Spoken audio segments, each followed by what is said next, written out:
అందరికి praise lord. ఉదయకాలము జీవము గల దేవుని కృపావర్షం మీ అందరికీ సమృద్ధిగా కురియనుగాక. ద్వితీయోపదేశ కాండం 23వ అధ్యాయము 14వ వచనాన్ని చదువుతున్నా.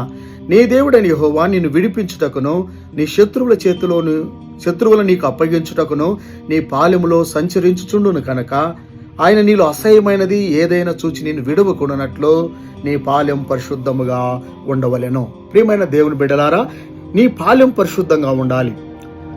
నీ జీవితము, నీ ఇల్లు, నీ సంఘము పరిశుద్ధముగా ఉండాలి, ఉంచుకోవాలి అని చెప్పబడుతుంది. నీ శిబిరములో నైతికంగా పవిత్రంగా ఉండాలి. ప్రతి దుష్ట కార్యము నుండి, మితిమీరిన సంఘటనల నుండి, శిబిర జీవితం వరకు అపవిత్రత యొక్క అలవాట్ల నుండి నిన్ను నువ్వు కాపాడుకో. ఎందుకంటే నీ దేవుడని యెహోవా నీ పాలెములో, నీ ఇంటిలో, నీ జీవితంలో సంచరిస్తున్నాడు. నువ్వు దేవుని బిడ్డవు కాబట్టి ఆయన మీలో ఏ అపవిత్రమైన వస్తువును చూడకూడదు అనుకుంటున్నాడు. సహజమైన నైతికమైన నగ్నత్వమును, అవమానకరమైనది చూడకూడదని అనుకుంటున్నాడు. వ్యభిచారాన్ని నువ్వు నిషేధించాలి. లేవీకాండం 18:6 రక్త సంబంధి యొక్క మానఛేదనం తీయుటకు నువ్వు సమీపించకూడదు. ఆదికాండం 9వ అధ్యాయం 22, 24, 25 వచనములలో సేము తండ్రి యొక్క మానఛేదమును అనేకులకు పరిచయం చేసిన కారణం చేత, పవిత్రతను కాపాడుకోకపోయిన కారణం చేత శపించబడినాడు. కాబట్టి నేను మీ మధ్య సంచరించదను. లేవీకాండం 26:12 ప్రభు సంచరిస్తున్నాడు. 2 కొరింథీ 6:18 నేను వారిలో నివసించి సంచరింతును. కాబట్టి నీ శరీరాన్ని శుభ్రంగా ఉంచుకోవడానికి జాగ్రత్త తప్పనిసరి అయితే, మరి మనసును పవిత్రంగా ఉంచుకోవడానికి మనం ఇంకా చాలా జాగ్రత్తగా ఉండాలి.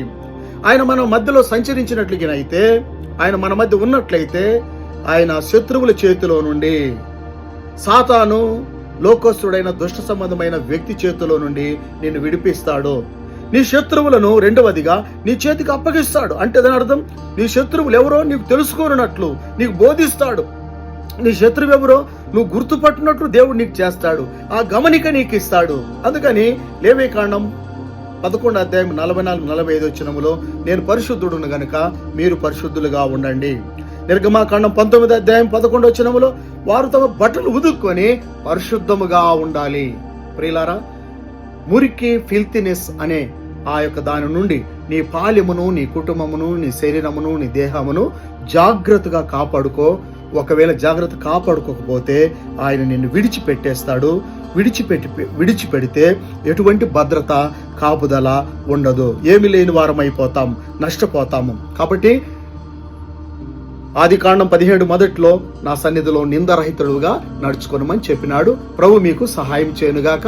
God bless you. మన ఛానల్